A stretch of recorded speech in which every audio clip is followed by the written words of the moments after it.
Going live.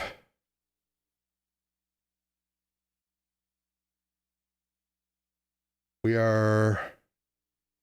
should be going live now, and I see some people in the chat already. Oh, very good. Welcome Erica Lukes and Amy Collins. And by all means, if you're watching, feel free to chime in on the chat just to let us know you're there, and I'll give you a shout out. Well, welcome. It is November 7th, 2025. Deep into weird times. This Friday. Now, we were doing this on Thursday. I'm going to experiment with shifting to Friday. Friday's kind of a compromise for me, but what I'm hoping that more people will be able to tune in. Steve Long, welcome. Anyway, we'll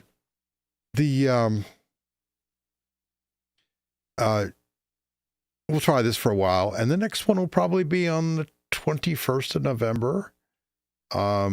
We have travel plans towards the end of the month, but that should work.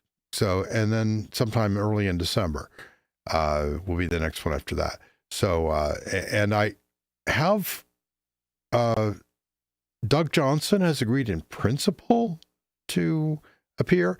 I'm not sure exactly when it will be. Doug is a great researcher, very much on top of all the legislative stuff with respect to UAPs, and probably more than anyone I can think of. And he's also done lots of research on lots of other things, and he brings receipts. So you're going to want to have questions for Doug. You may not agree with him on some things. He's really tough on some of these big cases that he feels are hoaxes or just very poor cases. Yeah. I'm not sure it'll be the next one, but sometime in the next few episodes, we'll have Doug. Who else should be on? Well, maybe you should be on. And, because I'm not all about people who are well known in the field. I like to talk to people who are just interested in the field, and then we can talk about why you're interested, and you can opine to your heart's content, and as long as you're willing to answer questions. So anyway, I wanted to talk briefly about the Mysteries of Space and Sky conference that I was at last Saturday. I wasn't feeling well, so I didn't stay for the entire conference, and I didn't go to the dinner. I had a bit of a disappointment, but I wasn't feeling well, and my wife wasn't feeling well, so I bugged out a little early. But it was a positive experience, much better speaking engagement than the last one that I was at, which was the 2023. Lots of good questions from the audience.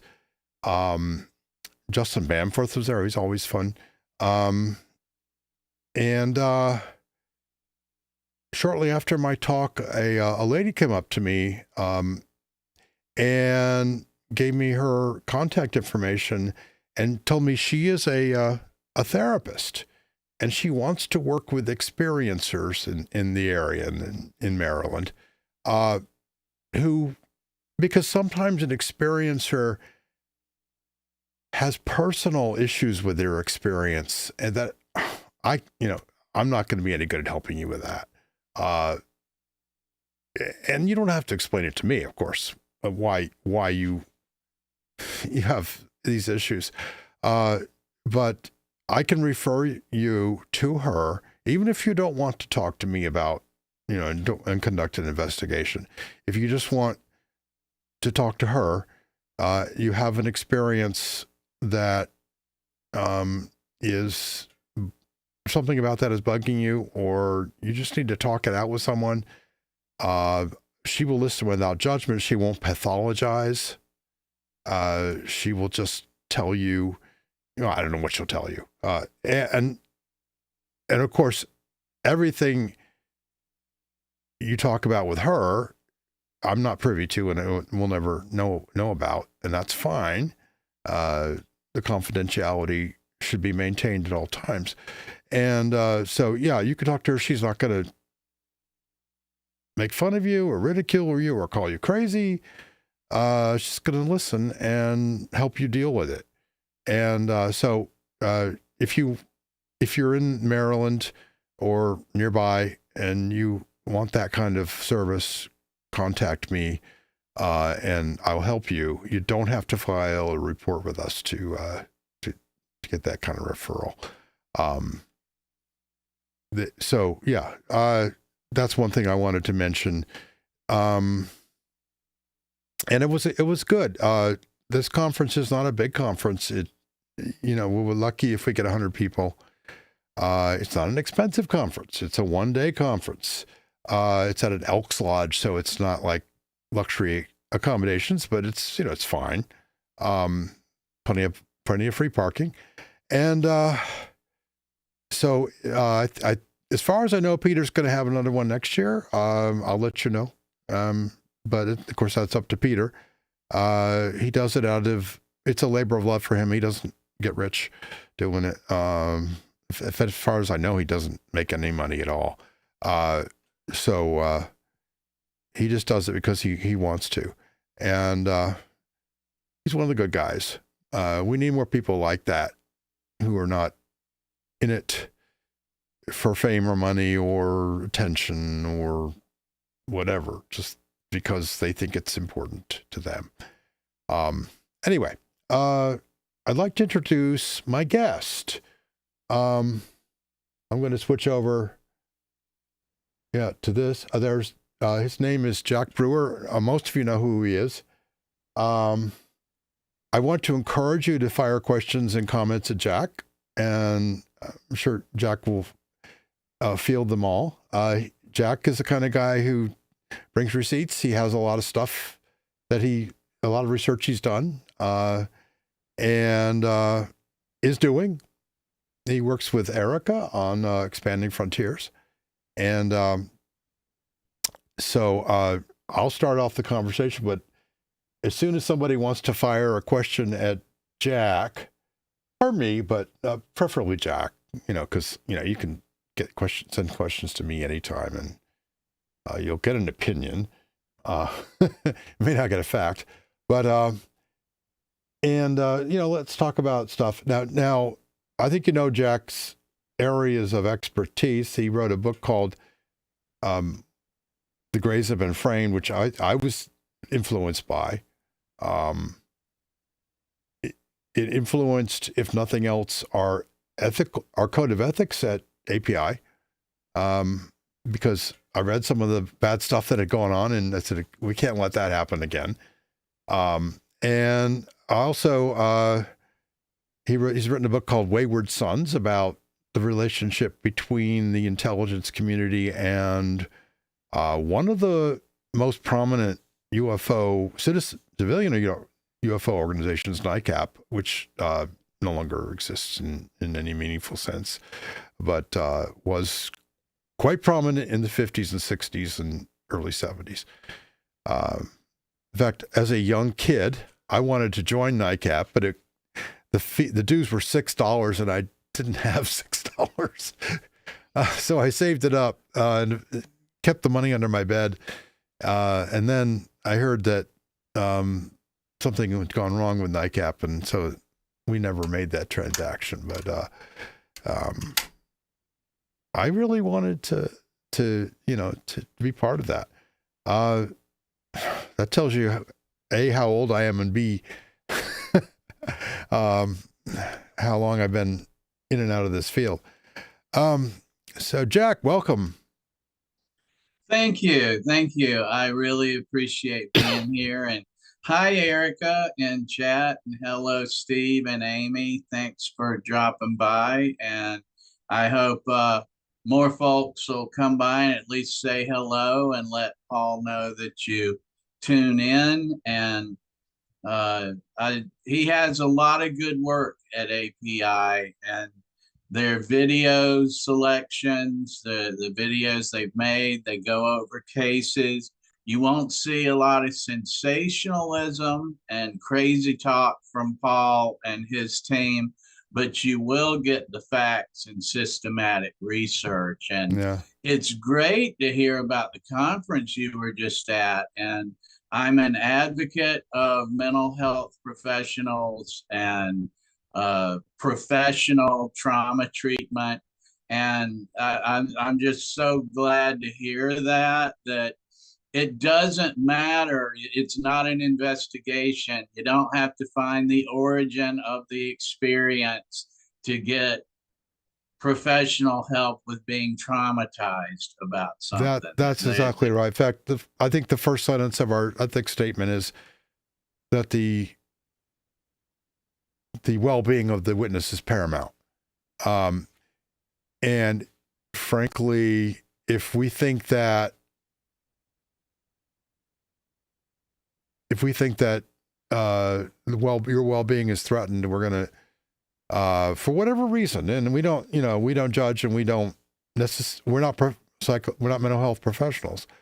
But if we just get that sense that there's, a trauma or some kind of strong perturbation in the emotional state of the witness, then the priority is to get you help with that. And then when you are good and ready to deal with it, then we'd be happy to take your testimony and see if we can find any facts that that's I wish that were the case for more researchers, and I'm afraid it is not always. And people who are not qualified to be therapists will sometimes sort of put themselves in that position without any training really to speak of. And I personally have a lot of respect for the mental health field, and I know it does take a lot of training, and just to be good enough to deal with basic things. But people who've been through a very difficult experience need someone who's trained to deal with that. Right. And that it doesn't necessarily have to be something paranormal. It could be something else. But even like a car accident or a violent crime. So and I've known veterans who their combat experiences haunt them, and they need to talk to professionals, and my heart goes out to them. I know that they may not have been properly prepared for what they were going to encounter. Anyway. Yeah, absolutely. And a healthy response to trauma is getting professional treatment for trauma. That's the way to deal with it. And it's inherent to the human condition. It's not a matter of if it happens or everyone has, it's just inherent to the human condition. We have things, we observe things, we have experiences that we don't like, that bother us more than other experiences. And it's healthy to deal with that stuff with professionals. And, to kind of overstate the obvious here, that would not be at the back of a New Age bookstore with a UFO hypnotist. Yeah, exactly. In fact, well, I was when I was at the conference, I was directly asked by one of the audience members, I was talking about a particularly high strangeness case, and did this person have hypnosis? And I use that as an opportunity to state, it's our policy that we do not recommend any kind of memory recovery therapy. there's a lot of evidence that that's bogus and not reliable. And when you start messing with people's memories, you know, a lot of what we are is our memories. I'm sorry if you have memories that are painful. Many people do. But we're not going to try to dig through that and prove some thesis we have about aliens or hybrids or, Jack, I know you've written in your book, Grays Have Been Framed, you wrote about David Jacobs quite a bit. And other people who've done that kind of thing. People who are not qualified to help those folks. I'm 100% convinced, Paul, that the reasons that David Jacobs and Bud Hopkins, for instance, did not get any kind of certification or qualifications or belong to any professional boards was to minimize their liability of the things they were doing with people. That there are standards and regulations with mental health counselors and things that happen in their office during the course of professional treatment. There are codes of ethics of what kind of relationships they will and will not have with a client outside that office. And yes, we have seen those types of circumstances, those types of regulations and norms shattered in the UFO community in the 80s, 90s. And you know, as some authors have written about and researchers have shown us, even before that, you know, that I think some of them early on may have believed in what they were doing and may have thought that they were on a mission to help unlock and better understand memory and the human mind. I think I've met some UFO hypnotists that sincerely believe that's what they were doing. They may have even sincerely believed they had a talent at it. But at this stage of the game, as Paul was just saying, there is clinical research, peer-reviewed research, trials that have been done, that have been duplicated, that show us that memory enhancing techniques are simply not reliable. And that includes hypnosis. And a lot of what we hear, a lot of the narratives we hear in the UFO genre came out of the work of some of these very dubious UFO hypnotists. Yeah, well, and there are still in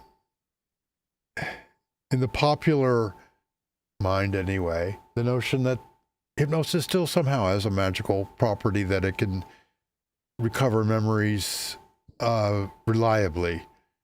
I think most of the psychologists believe that, yeah, sometimes you can recover memories that way, but there's no way you can tell them from false memories. And false memory is a thing, it happens. And the false memory is every bit as powerful, every bit as vivid as the real memory. Memory is a weird thing, and we don't fully understand how, we form accurate memories. Yes, I remember while doing research for The Grays Have Been Framed, I came across studies done, papers written, again, by clinical psychologists that were rolling up their sleeves and doing the work, that found that hypnosis subjects tended to believe their hypnotically recalled memories more than their natural memories even when conclusively shown that memory was false. Like if they were put in a situation where they were intentionally misled that something had happened a certain way, that they could show with relatives, they could like show them the documentation that you have this wrong. The clients were very hesitant and just would not accept it because that mental imagery is so seductive when you're in those altered states of consciousness. Yeah. Mm-hmm. Yeah. When you and I last talked on a podcast, it was 2018. And wow. We talked about sort of the state of things at the time. I remember you mentioned Simone Mendez, and that she contacted me like a week later saying, "Can I tell you my story?" But we also talked about TTSA and which has become a complete fizzle, and Lou Elizondo and all those other folks who were quite loud and proud at the time about there's evidence that we're not alone, and you know, wait till it all comes out. I remember that really well, and me thinking, what is this? Is this a psyop, or is it something? But you're always saying follow the money, and I think you might have been right. I have come to believe that even more than I used to believe it, Paul, that in some way, shape, or form, it has to, organizations have to be able to financially support themselves. Congress members are going to show interest in what their consultants tell them they should show interest in. In some way, shape, or form, it's always about the money, and everything else is to make it appear it's not about the money. And I don't know why Christopher Mellon did what he did. I don't know why Luis Elizondo did, but I think your observation is right on point that they made a bunch of bold claims. The claims didn't work out, and now they pretty much just quit talking about it. Like whatever they did, they seem to be finished with now, whatever it was. Well, Elizondo's book was a big success. He sold many copies. That seems to have been enough for him. There wasn't, as far as I know, nothing in the book that was earth-shattering revelation. I read one of those, but well, like I read Skinwalker way back in the day, but in the latest round since 2017, I read one of the books when I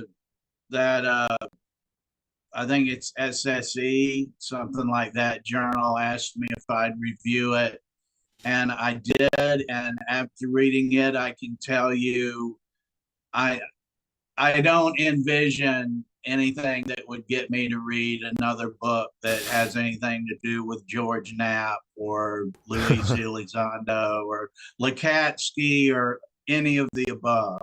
I mean, it's painful that, like, I'll put it this way. I think that's what causes conspiracies to grow.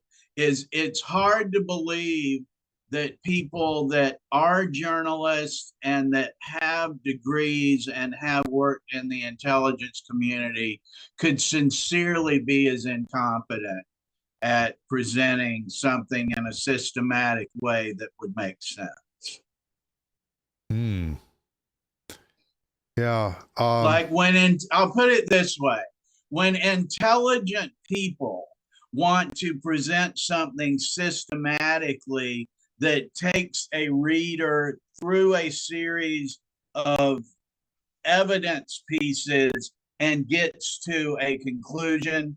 They do. That's what people do that are intelligent and competent. So when you see it not done, you're really only left with a couple of ideas that they're either incompetent or they're intentionally being obtuse and pretending they don't know that this is full of logical fallacies, you know? Yeah. I guess Which, I never which had an is what I emotional. find the work of napping Yeah. them to be. I Please go ahead. I never believed in the whole TTSA thing. Or Elizondo or any of that stuff. So I'm not heartbroken that it's all fizzled. It hasn't. It's ended with a whimper, not a bang. But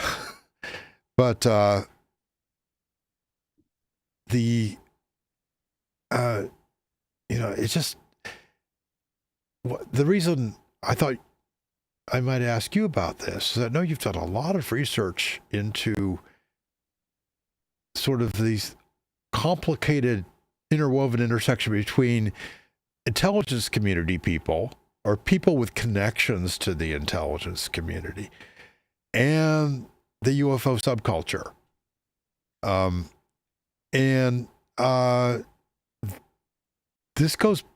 This has been a pretty consistent theme since going back into the 50s with NICAP and your book is, it's this complicated. It's almost like you should be taking yarn and and 3x5 cards and stringing them all together. And when I try to read Wayward Sons, there's so many names of people who either are IC people or connected to the IC in some interesting way, some substantial way, not just, that they knew somebody, but, and then, so now we saw that again in 2017. We saw, people with, counterintelligence backgrounds or intelligence backgrounds and, the DIA or the NSA or whatever, and their connection to what Tom DeLonge was saying and publication of the videos that came out. Did that strike you as part of the pattern or was it different? It did. It did. And even more so, the more I learned about NICAP. The research and work that Erica Lukes and I present, we often feel like it's not just about historical significance, but that the past leads to the present, the future. And by looking at what the FBI was writing in interagency memos in the 1940s, 50s, 60s, I think that can give us a lot of insight about what some agencies may be doing today. And we can look and see how FBI interest in, for instance, the contactee movement of the 1950s was about counterintelligence and espionage. And they were FBI was infiltrating meetings and had informants at meetings and informants in social circles of contactees. And it was about espionage investigations and money. Again, follow the money. They wanted to know who's taking these contactees to the different gigs and selling tickets, and what are they doing with the money. And in the case of Truman Bethram, a contactee, they found that William Dudley Pelley was involved in the sending magazine writers to schedule his appearances. And so that, suffice it to say that the FBI was not interested in Truman Betham's aliens and spaceships and stories, but they did want to know what human beings he knew and what they were doing. And I think, yes, that does give us, there's many stories like that. Like you said, the Wayward Sons is full of them, that we can look at CIA records, we can look at FBI records now and see what their memos to other FBI agents, to CIA officers were, and why they were looking at Frank Stranges and people like that had these sensational stories about aliens in the Pentagon. And they even revived that one about I mean, they literally, one of the books was about skinwalkers at the Pentagon, like the old Venusian at the Pentagon. And I think a lot of that stuff, yes, Paul, I think it does give us insight into today, that the powers that be, if they're on the ball, are interested in money laundering.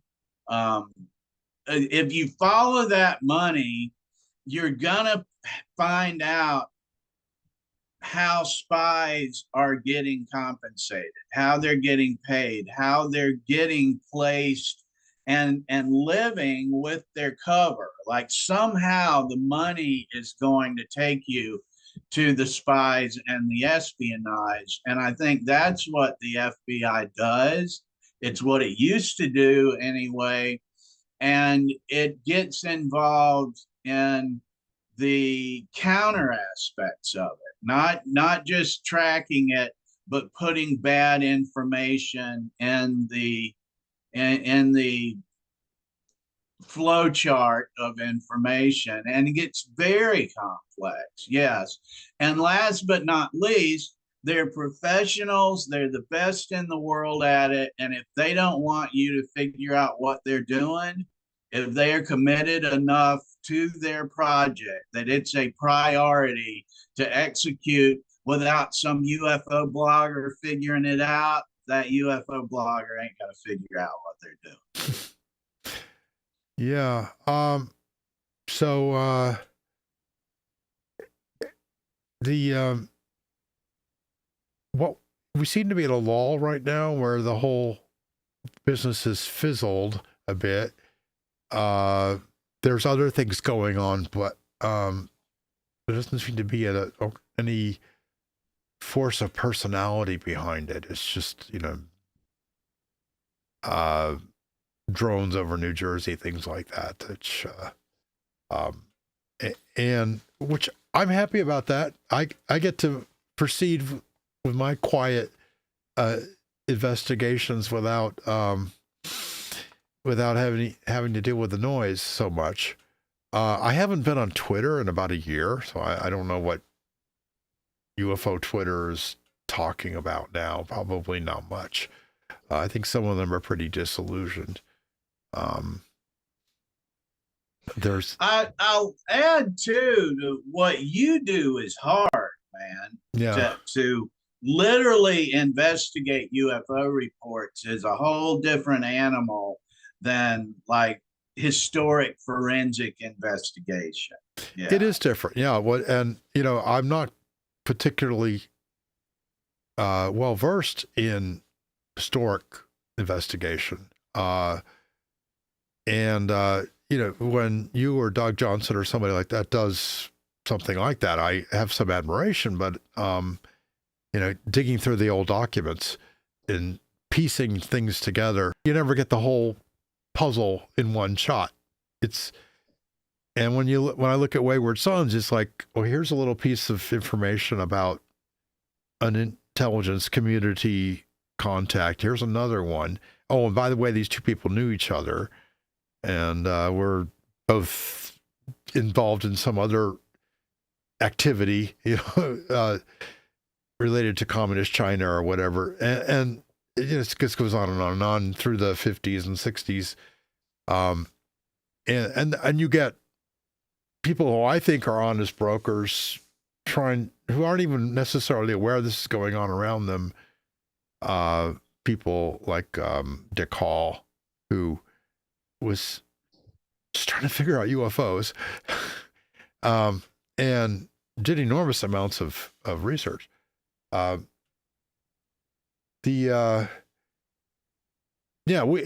identify roughly 70-80% of all of our reports. So part of the mission is simply to filter out that noise. Say, well, here's the reports that we get, and here's some patterns between the things that are identifiable, and how and that changes. Like, for example, we used to get a lot of Starlink trains reported to us as UFOs. We don't get so much anymore, because people have kind of figured it out. They know, okay, that's Elon Musk up to his old tricks. Yeah. And, but they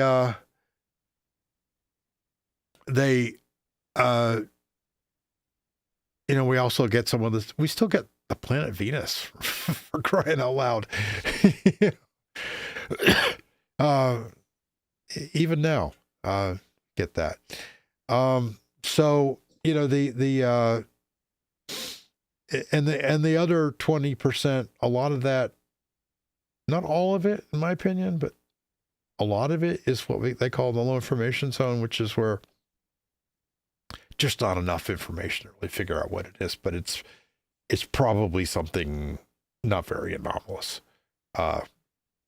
What we really are fascinated by, of course, is the anomalous close encounters, which are very rare.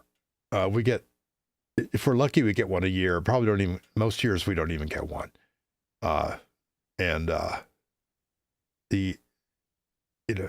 where you really want to focus your investigative energy, but you still have to filter through all the I feel like satellites I've and airplanes. I feel like I've learned from watching you and your team, Paul, that all of the other stuff is important because it gives you the practice and the knowledge of knowing what to do when you get to the one. Oh yeah, well, and there are. I attended one of the presentations at the conference was a MUFON guy, and he went through a bunch of sightings that they successfully identified, and I was appreciative of that, because it's not that entertaining, but to those of us who do that, it's comforting to see that other people recognize that most reports are spurious and not hoaxes. People are sincerely reporting things they don't understand in the sky. We had a lady recently report things she was seeing on her doorbell cam, which these things have an infrared illuminator that works at night, and they were all bugs. They were spiders mostly. A spider very close to an infrared illuminator is kind of a scary thing to see. I bet. And another guy from Alabama, he doesn't know how to turn the IR illuminator off on his hunting camera that he's got, and it was illuminating a spider web, and the spider would occasionally drop down, swing around a little bit, then go back up, and it looks weird the first time you see it. Yeah. But we'd seen that kind of thing before. There's a lot of trail cams out there and doorbell cams and things like that. And things that are intended designed to spot wildlife are not that great optically. Right. And because they have a particular application that's not well suited to other things. And so anyway, but if somebody wants to learn how to do this, we have one slot open, maybe two. It's hard for us to hang on to good investigators. Anyway, can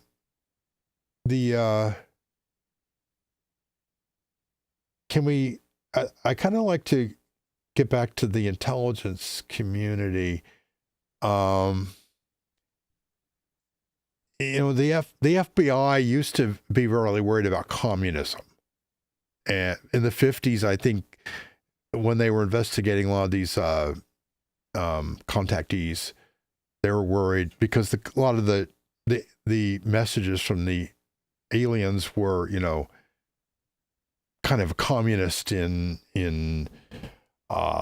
tone anyway. Like, we don't in our advanced society, we don't have property, that sort of thing. And so J. Edgar Hoover, who was a denialist about an organized crime, but believed in communism in the universe. Excuse me. Still getting over a bad cough.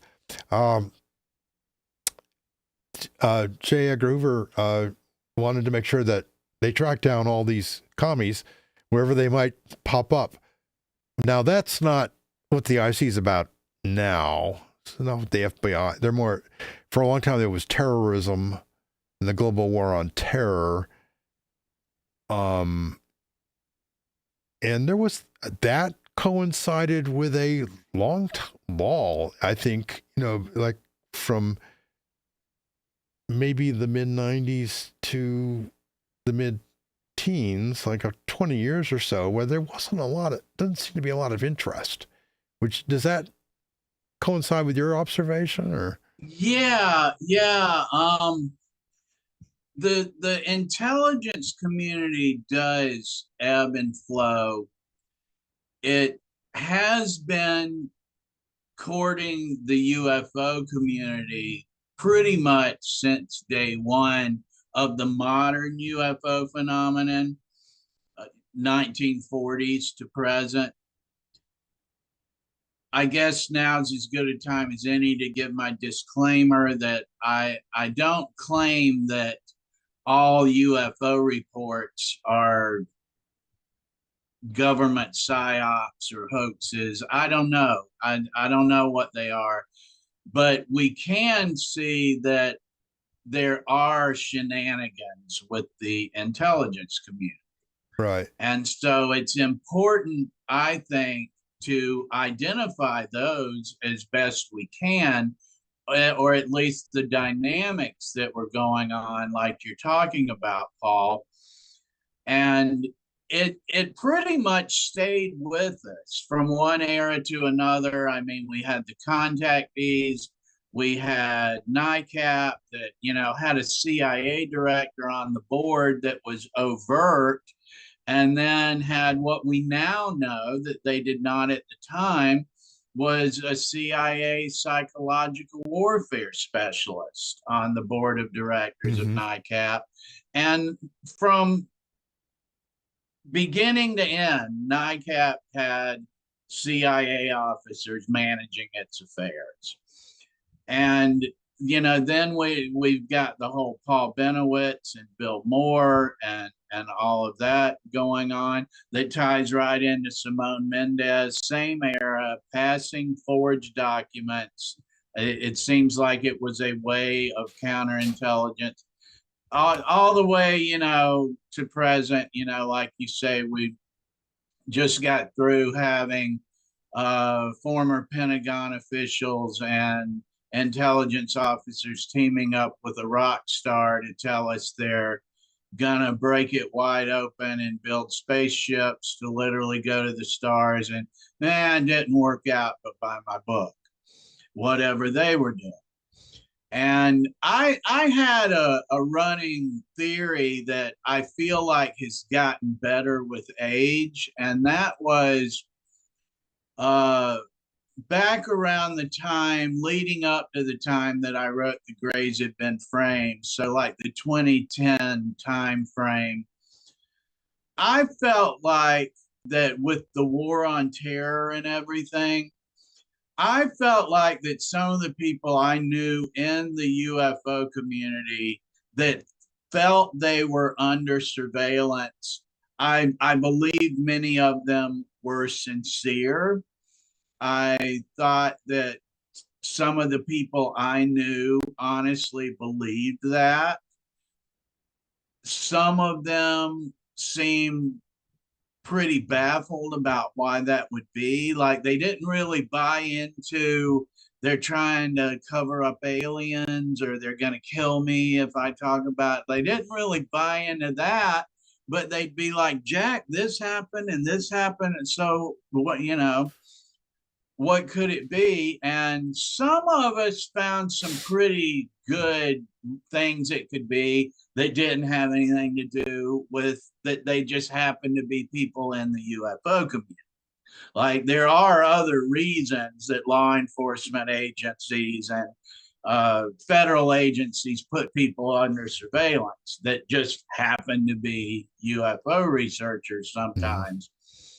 But one that I had a pet theory about was that with the war on terror, I felt like they were maybe just trying to justify their jobs sometimes, that they needed lists of people, they needed to be investigating people, they wanted bigger budgets.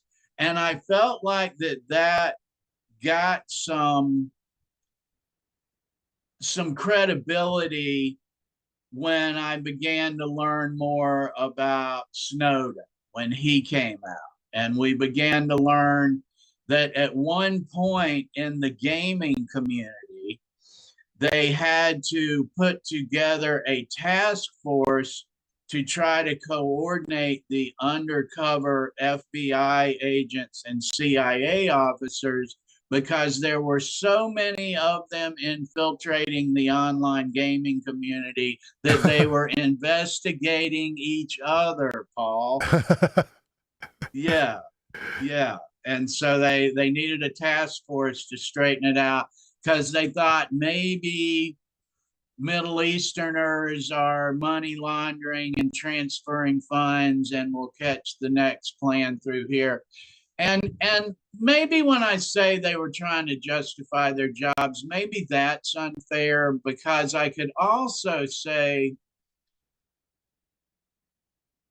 every time someone does some kind of act that makes national news, like when there's a bombing of an area or a suicide bombing or a suicide shooter, maybe not every time, but very frequently, it'll be a slips through the crack kind of thing that they got alerted to this, but never followed up. And I've since learned about that too, that they go through so much data and so many leads, and NSA is trying to sort out so many communications it's tracking and monitoring on a daily basis that there's virtually, I mean, there's very few people if they went out here and committed a crime, a mass shooting, that they couldn't say, oh, we had something on that guy 3 years ago, but we didn't see this coming. Pretty much any of them, that would be the case.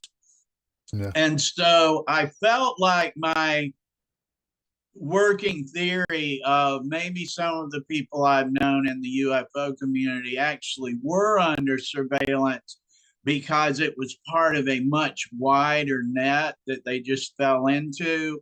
And to summarize my whole point here, I felt like that got that aged well, like with Snowden showing that NSA was going like 6 hops out from your Facebook friends at one point in time. I mean, that'd be everybody on Facebook. You know, if everybody you go to, you can go, 3 more or 6 more or whatever it was removed. So I mean, there's a really good chance if you're hanging out with people that are telling you the FBI needs to be more transparent with its records and stop overclassifying, and you're making public speeches at a UFO conference about why not to trust the CIA, there's a really good chance you and your friends might end up with some background checks, depending on the era it happened in. Yes, absolutely. I have a question here. Let's see. I hope I'm not missing any of them. Randy. Randy says, howdy all, Jax. The Grays Have Been Framed was a key book that pulled me out of the UFO rabbit hole. Brilliant title, too. So a question for Jack. Has there been any new information in the 10 years since it was published that he would add if writing the book today? Thank you, Randy, and thanks for hanging out. And I appreciate your remark about the grades had been framed. I remember Randy's blog post. He did a great blog post about reading Mark Pilkington's work and my work and some other people's, and it's a very good blog post. Look him up and find him in his blog. I recommend. I have done some follow up with the Grays Have Been Framed over on the UFO Trail. I also have on the Expanding Frontiers Research website, and by follow up, I mean posted responses to FOIA requests that were submitted way back when I was writing it that I continue to get today. As far as what I might would think about it now is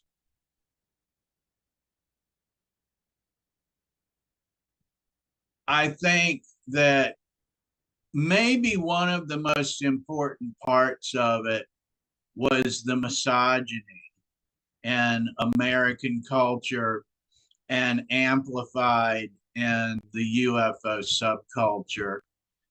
I think a lot of that goes back to the contactees. And I think a lot of what the contactees' stories were grew out of fascism, honestly. And we've been coming out with some stuff about that in recent months at Expanding Frontiers. We're about to do more on it, where we've been looking into a prominent fascist of the mid 20th century, William Dudley Pelley, was convicted of sedition charges, and he did 7 years of a 15-year sentence. And one of his conditions of parole was that he stopped writing about his political activism. And so he began framing all of his fascist stories as aliens. And he acted like, and that's one of the, if not the place, we get the blonde hair, blue eyed, Aryan, Nordic aliens. And he had self described contactees working with him on his magazine that were traveling around telling their stories. And we're about to get more and more into that. For instance, we have a show coming up this Friday, the 14th, on Erica Luke's UFO Classified, where we'll be talking with Adam Gorightly who has a new movie coming out based on his book, Saucer, Spooks, and Kooks. But he also is very knowledgeable about the contactees and has done a book with Greg Bishop on contactees. And just today, he and I were exchanging more information about, well, what have you got on Williamson? What have you got on Pelly? And just comparing notes. And I think that kind of stuff is really significant. Again, it doesn't explain all UFO cases, but so often we can go, if we follow a story, a narrative, a aspect of the supposed abductions or the supposed humanoid sightings, and we can follow it and find some of its origins, or at least its really old places that it was first showing up. It's like just conclusively made up, like a lot of the Benowitz stuff is that way, that people just take for granted is true at this point. So if there's something I would say I would update about the Greys had been framed, at least one of those things, Randy, would be that, man, just the entitlement and the misogyny of how the American culture itself can produce men who feel entitled to do things like was done to Emma Woods and do things like John Carpenter was doing and not even deny it. They don't even deny it, but try to justify it when called on. Okay. Let's see. Hey, if you, in the chat, if you've got a question for Jack, just put like a capital Q at the beginning. That'll make it a little easier for me to pick this out of all the comments. Amy Collins says, Pelly, the silver shirts. That's right. He was the silver shirts guy. There's so much there. Like you were saying, I could jump up and on the wall behind me, I could look like the meme and start putting pins on the wall and connecting the string. Yeah. The famous aviator, Charles Lindbergh, he had his troubles with being connected to fascists. And he was a speaker at the now infamous 1939 America First rally at Madison Square Garden. Whether you're familiar with that or not. Oh yeah, I've seen the films. It's you've frightening. seen the imagery of swastikas on stage and all that. He was a speaker at that, and Donald Kehoe was his tour manager. And Donald Kehoe, by pretty much everyone's account, was racist. And that's by everyone's account that isn't afraid to broach the subject. A lot of people write about Kehoe and NICAP that just won't go there. But I wonder in hindsight, and I'll be talking more with Go Rightly about this as well, how much Kehoe might have even came to the dance because of Pelly. And by the dance, I mean the UFO topic, that if Pelly was involved with the contactees and Kehoe was writing for these pulp magazines that like involved Ray Fowler and people like that, and they were all kind of one crew, I don't really know how Kehoe gets set out from this crew and not be part of that crew. When I've got newspaper articles showing that Kehoe was doing speaking engagements with Truman Bethram and George Hunt Williamson that were are pretty easily linked to Pelly. So, like I say, I don't know how you set him out from that crew. Um, just an interesting aside. I mean, I'm early in the research stages of that, but I mean, there's a lot of smoke there for Kehoe. I'll just put it that way. Yeah, Kehoe. My impression is he kind of avoided the contactees with respect to, at least as a leader of NICAP. He said he did, yes, yet I find newspaper clippings of where he appeared with them at events. But yeah, he would publicly say that he was not on board with that.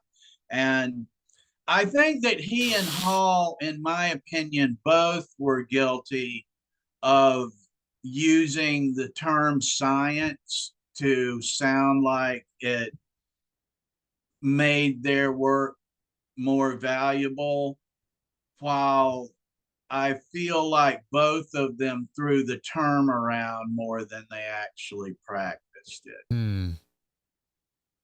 It's But my whole point with Kehoe is I don't know what his agenda was. I probably never will conclusively.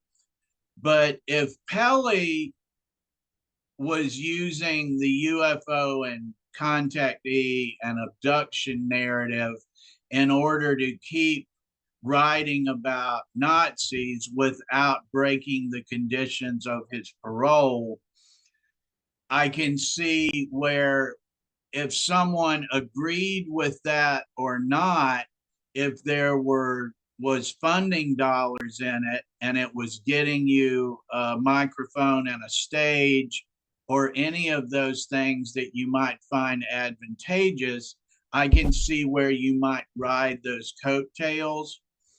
And again, with the pinpoints, we've gotten FBI records, Paul, that show how informants were telling the FBI that, like at the New York Saucer Information Bureau meetings in the 1950s, they were outright telling the FBI that these meetings are just guises to assemble and promote communism.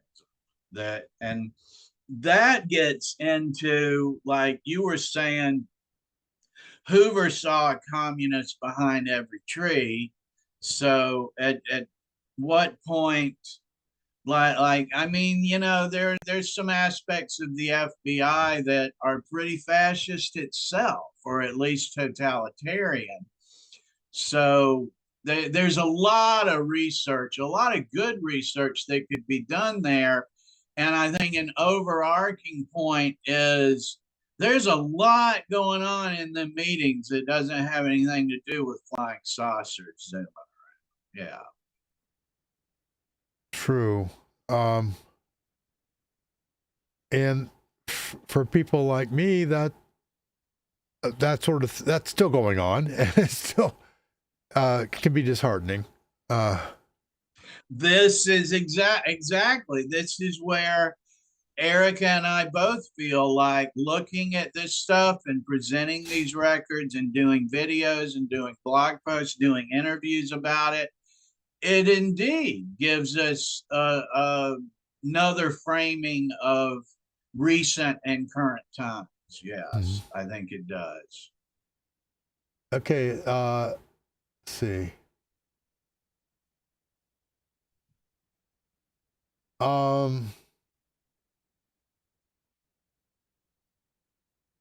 Let's see.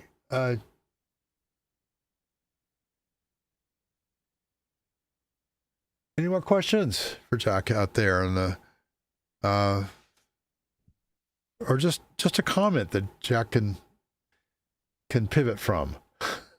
Constructive criticism, Yeah. whatever you Tell us like. the 3 things you hate about Jack. Try to limit it to 3. or me. I probably have I probably can hit more than 3 on a regular basis. Well, Oh, here we go. one thing Oh, we that's have a been going. question. Okay. Following Jack's this is Steve Long. Following Jack's comments a moment ago on the questionable nature of elements of the Benowitz Doty affair, and with Adam Gorightly's upcoming film, what are some specific elements Jack questions? Oh my goodness. I'm tempted to just say, well, all of it, but well, Doty is conclusively an unreliable narrator, and that's being very And generous. yet he still has a platform to some extent. Yes, that in itself is a great indictment on the UFO subculture. Yeah, I have to concur. As much as yeah, I wish it were not. yeah. And like I say, we'll be talking to Adam next week, but I'm going to just kind of presume that everybody pretty much knows that Benowitz was a man that thought he was on to aliens, and he got um, pushed further in that direction by members of the Air Force and a writer named Bill Moore. And Bill Moore claimed that he was in contact with members of the intelligence community that were encouraging him to do this. And a number of names people might recognize are involved in the story. And one of the things that I'm looking forward to talking with Adam about is a woman that was among people hypnotized in this story was a lady named Myrna Hansen. Right. Yeah. And she's a mysterious character that hit the scene and had a big story and really moved the ball down the field, so to speak, and pretty much dropped out after that. And I don't know if anyone knows what happened to her. That's really mysterious. I'm also interested in J. Allen Hynek's involvement in the story. Hmm. Um, Yeah. we recently did a blog post over at Expanding Frontiers, or at least in recent months, I'll put it that way. And I I was kind of expressing in it that I think Hynek gets a bit of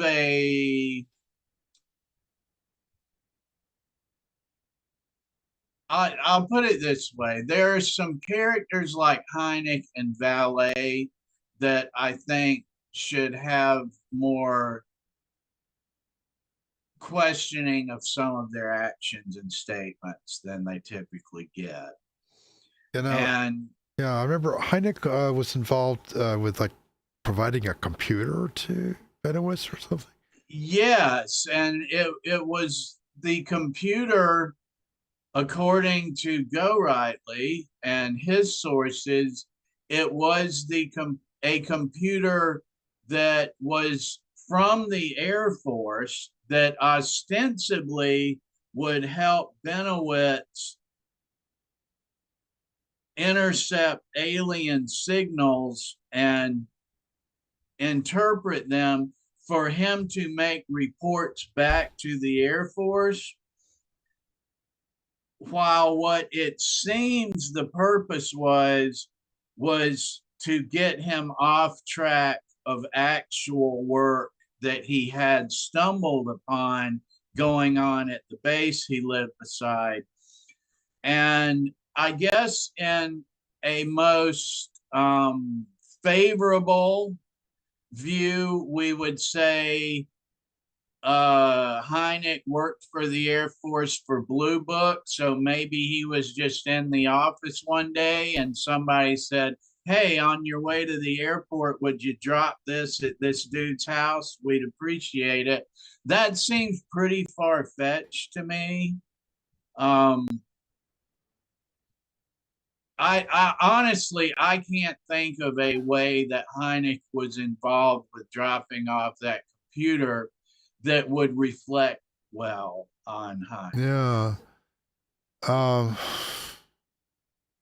it's hard to say. I'd have to do some contorting to come up with a hero story for that. Yeah. Um, you mentioned valet. Yes, I don't know. I don't think Valet's directly involved in the Benowitz No, I don't story. believe he was. I'm just saying there are some sacred cows, for lack of a better term, that, in my opinion, could use more critical attention, or at least deserve the same critical review that I would expect people to give my work. I'd expect them to give API. I'd expect anyone to get. For instance, with Valet, in one of his diaries that he published, he wrote how he got confirmation that the CIA was staging UFO abductions.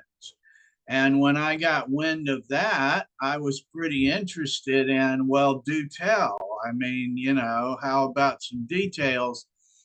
And I wrote him, and he responded and was aloof and said, I'm giving everything to the archive, and they'll publish it 10 years after my death. And I don't get in this anymore because everybody just fights and argues. And he basically, even when I urged him and said, that's a pretty big deal, what you said there, it's reasonable for people to want to know how you know that, how you think you know it. And no, he basically wasn't coming off it. I for people interested, like, first of all, that's just one of the reasons I don't think that any writer, any researcher has a free pass to say, well, I know how, but I can't tell. Yeah. Well, that then throw it out with the garbage. I know that Doug Johnson has been very critical of LA's endorsement of the Trinity crash story. Oh, yeah, absolutely. So that's my main point. For people interested more in the story, there's some people like Nick Redfern wrote about it. Some other people have written about it. And I'm trying to think of the name. I think it's Nedekovic, something like that. There was a guy that came out with a story to a blogger named Rich Reynolds that Lost Jack. the He's back. abduction of Okay. Vias Boas. And Tanner Boyle has done some good work on this at his Getting Spooked blog. He's done some good work on it too. But we think that's what Valet was talking about, because Rich Reynolds, the blogger, gave Valet the interview with Nedeljkovic, the guy that had the story, before he went public with it, or about the time he went public with it several years ago. And so that's probably what it is. And see, that would be another reason that Valet doesn't come off of it, because you don't have confirmation of squad. You got a man's unconfirmed story, is what you've got there. Yeah, we've got a lot of comments about this. Erica says Valet is one of the most questionable characters in this subject, and well, yeah, people can read the chat for themselves, but scrutiny is received since Trinity is well deserved and far overdue. Yeah, well, the Trinity book apparently was a bit of a disaster, and Doug has pretty much debunked all of it. And it's I mean, when I use the word debunk, by the way, that's neutral. It doesn't mean bad or good. It just means that something was bunk and needed to be debunked. It's for example, when I recently when I started joining Blue Sky, I made a list of people I thought were honest brokers, and one of them was Mick West. And people in the UFO field hate Mick West. But when you ask them, well, what has he done that, and I don't agree with Mick West on everything, but what has he done that you think is dishonest or unfair? And they don't have an answer. Just, oh, he debunks things. Well, some of these things really need to be debunked pretty badly. And that's who you need. Like I said, we should give the same critical attention to valet. That's a reasonable. Well, yeah, I sometimes go over the old investigation reports. And I go, oh, you know what? We probably should have looked into that more. Or maybe in one case, we just flat got it wrong. This was a sighting in Canada, and the reason we got it wrong was that we got the wrong time zone. We were all, and that innocent mistake, but still a mistake. What I hope you won't find in our reports is a dishonest mistake. Where we fake something or covered up an error. If we make an error, you want to say, yeah, okay, let's get it right. Let's and the thing is, you have to recognize that, and I think we've been learning this slowly, but we're getting it, that when a witness says something was 200 feet from me, he's not necessarily right about that. It might be 20 kilometers away. People see lights in the sky, and they don't necessarily know how far away they are. And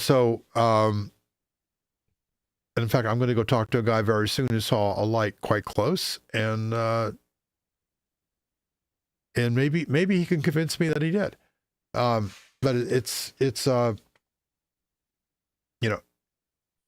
we used to say, well, he said it was 200 meters away, so it must have been 200 meters away. In fact, all the analysis shows it was several miles away out over the lake. So yeah, and that we do see this problem a lot. Some researchers, I won't name any names, but some researchers to get very committed to a particular conclusion about a case. So committed that they cannot back down from it. Even though new evidence pops up or better arguments from the same evidence pop up and say, maybe not. For example, the Betty and Barney Hill case has been the source of many bad arguments, and I honestly think that's not a great case. That's my honest opinion. Some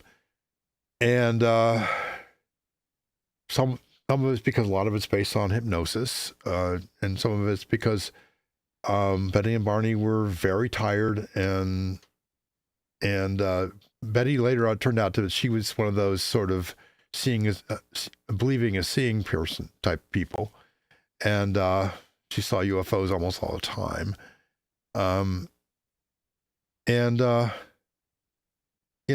that there were people who got very committed to that case and couldn't back down from it.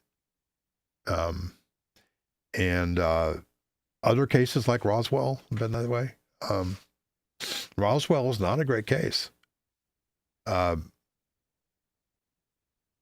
There's not that much evidence.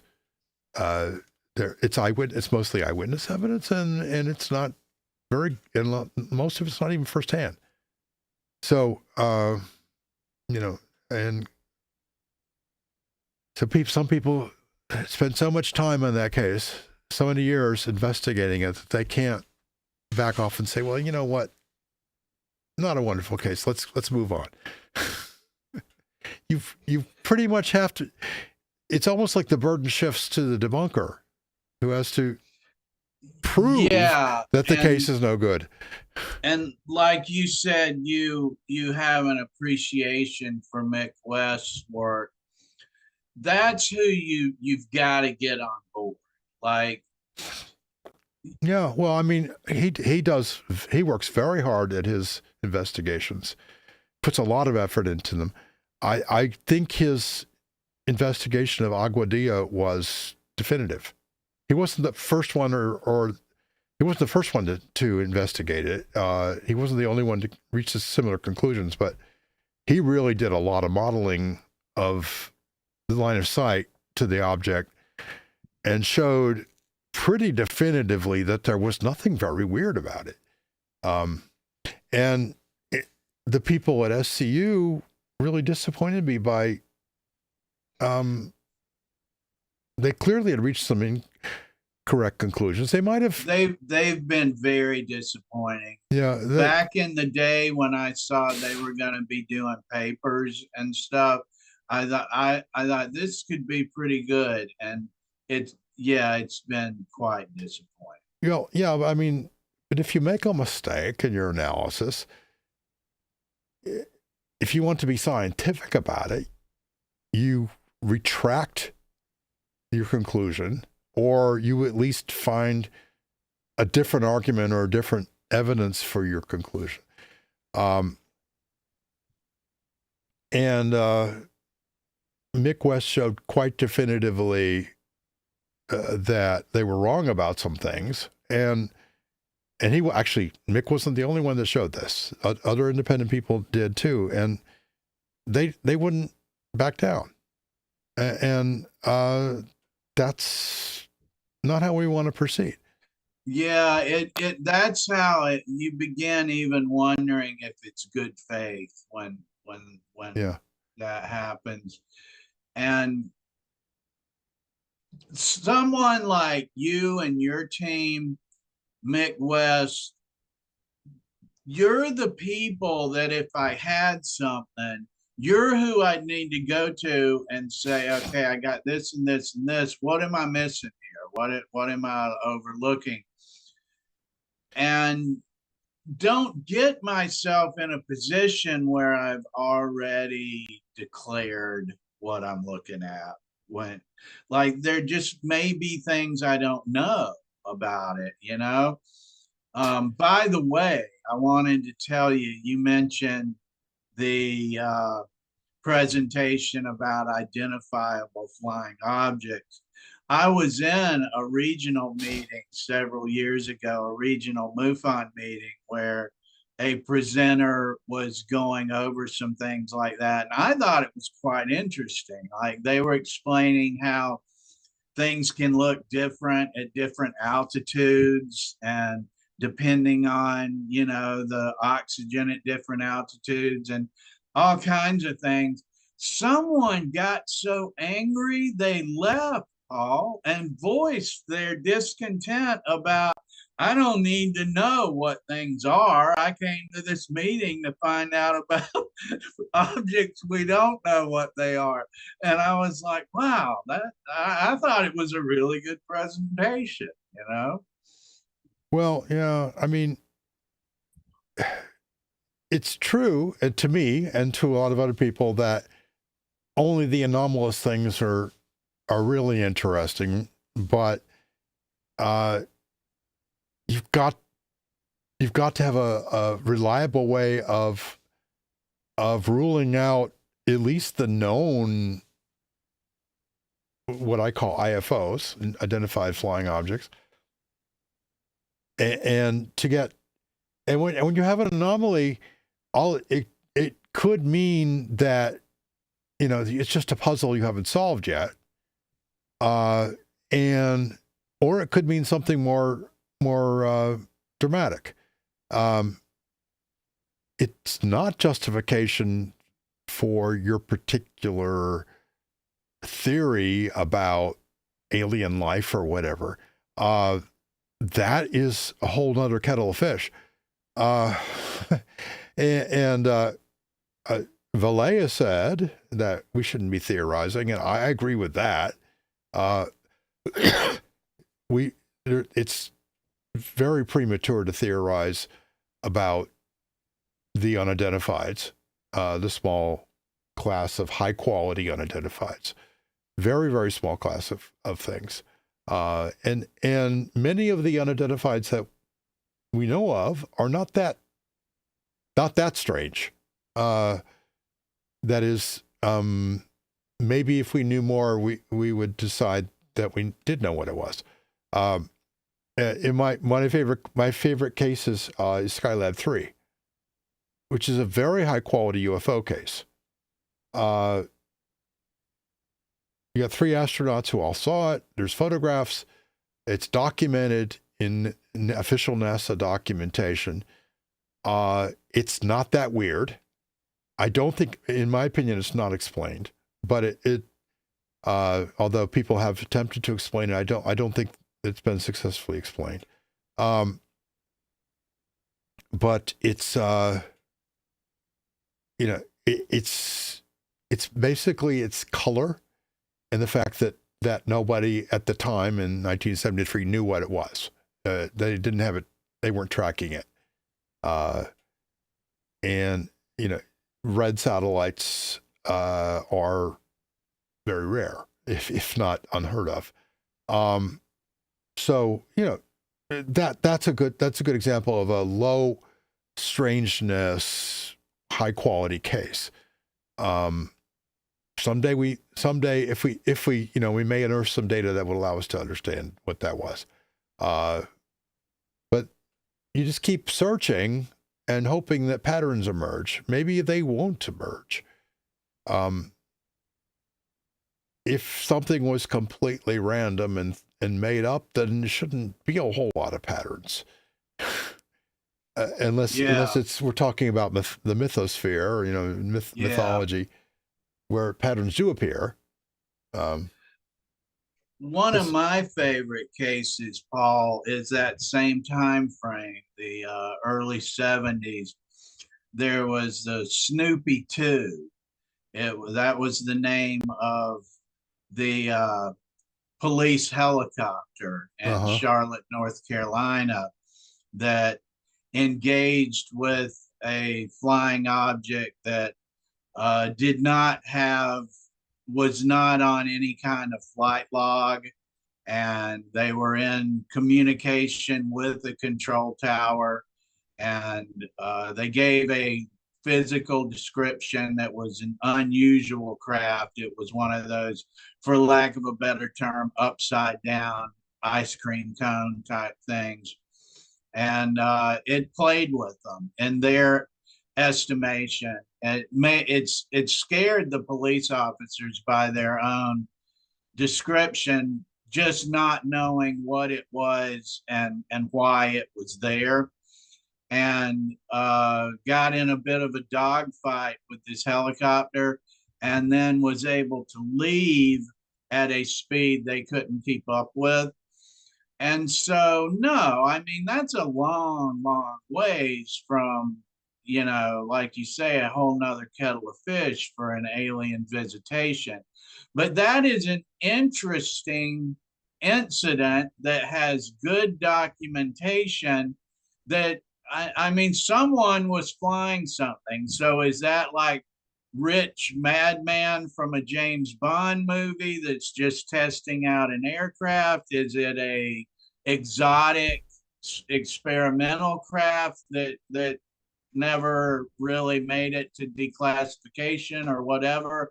I don't know, but it was something that didn't have a flight plan and that police officer pilots were unable to identify. So I mean, that's pretty interesting to me. Yeah. I have another question here for Jack. Of all the pending FOIA requests you have, is there one you most want to get answered? There are some. Indeed, there are. Good question. Who asked that? I'm just curious. Randy. Randy, thank you. Yes, there are. Um, I still have some pending from Wayward Sons, and I'm really curious about Nicholas de Roquefort, who was, in all likelihood, almost certainly a CIA asset. He worked for the State Department. He was an immigrant. He was a French born, he was born in Russia, but he was French.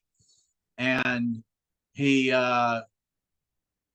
was a psychological warfare expert. He um, was a propaganda specialist. He was involved in some upper class circles in Washington around the Beltway and propaganda against Red China.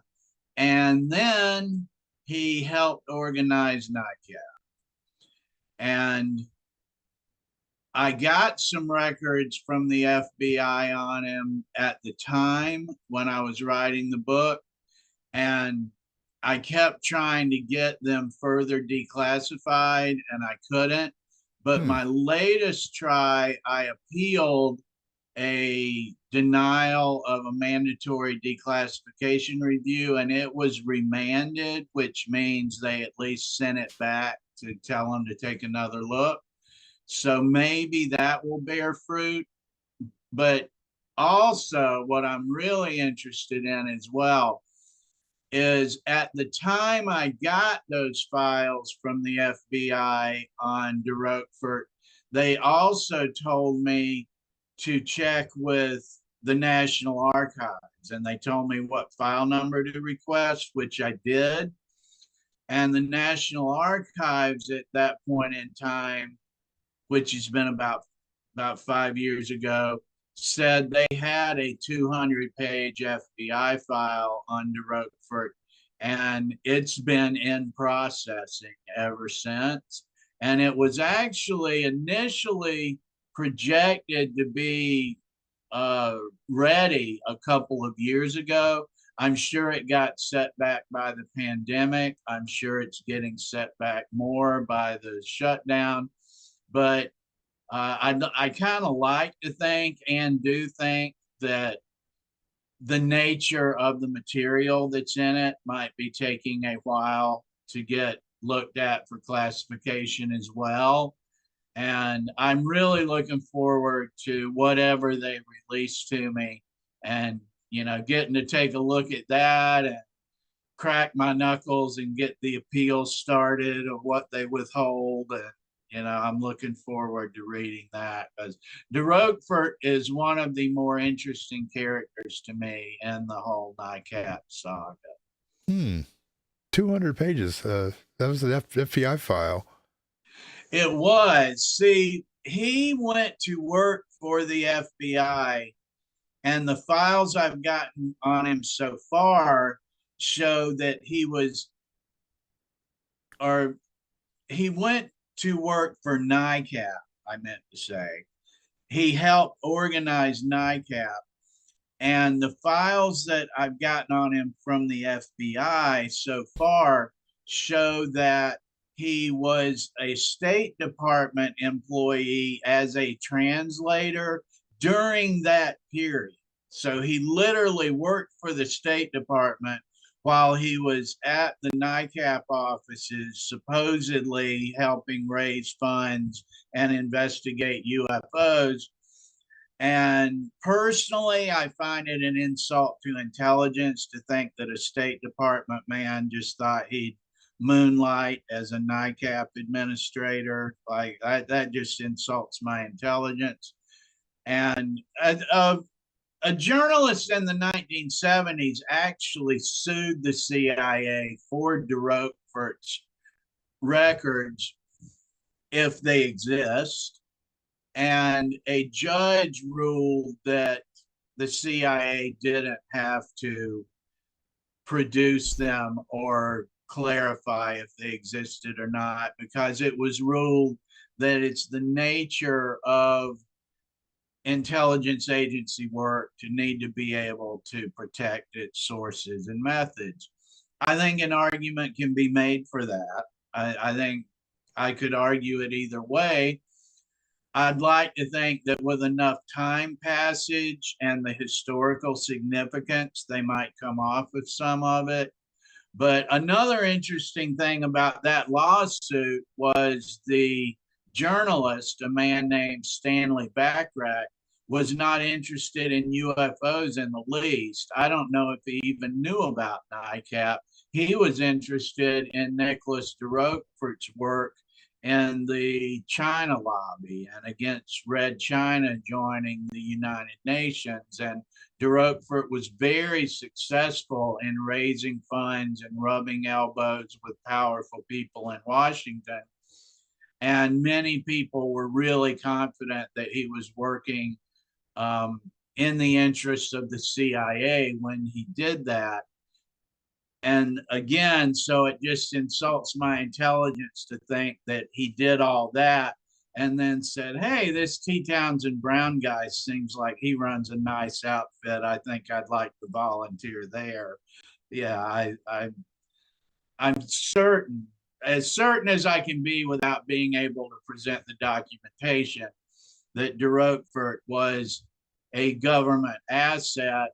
I don't know exactly why he was interested in NICAP, but I do agree with Erica's point that I mentioned earlier, that as we look at all of these espionage investigations involving assets in the UFO community, I think it's, while I don't know exactly why, I think it's a really reasonable guess that they wanted to know money trails and who's doing what in the UFO community and what foreign agents are interested in NICAP. And I mean, I still think that that is a good spy trap to this day. I think that if you looked at the IP addresses that are following the daily UFO reports around Air Force bases and things like that, you'd have a pretty good chance of finding some interesting traffic with things like that.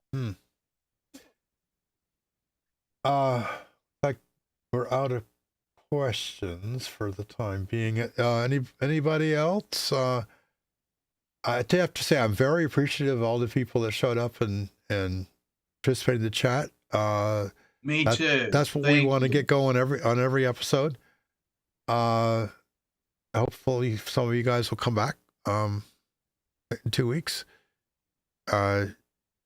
Jack, I've had you on here for an hour and a half. Yeah. And I think my son wants to use the room. He's got a couple of his friends over. Anyway, any last remarks before we wrap up? I just really appreciate you having me. Thank you. Please check out our work at expandingfrontiersresearch.org. You can pretty much find our social media and our YouTube work and Erica's UFO Classified through the Expanding Frontiers Research website. We've got more blog posts coming up, more FOIA results to share with everybody, more videos that we'll be working on. So please come by and check it out. And I want to thank everybody again, too, for being in chat. And thank you, Paul, to you and your team for having me. I really appreciate it. Yeah, well, I enjoyed it a lot, Jack, and I hope we can do it again sometime. Both you and Erica have been great guests, and you bring a good audience with you. So I appreciate that very much. And Erica's still on the chat. That's been recently. So thank you, everybody who came and viewed, and spread the word. you're talking to Adam Go Rightly next Friday. Is that correct? We are. That will be on UFO Classified with Erica Lukes. We'll be talking to Adam Go Rightly Friday the 14th at 7 p.m. Eastern.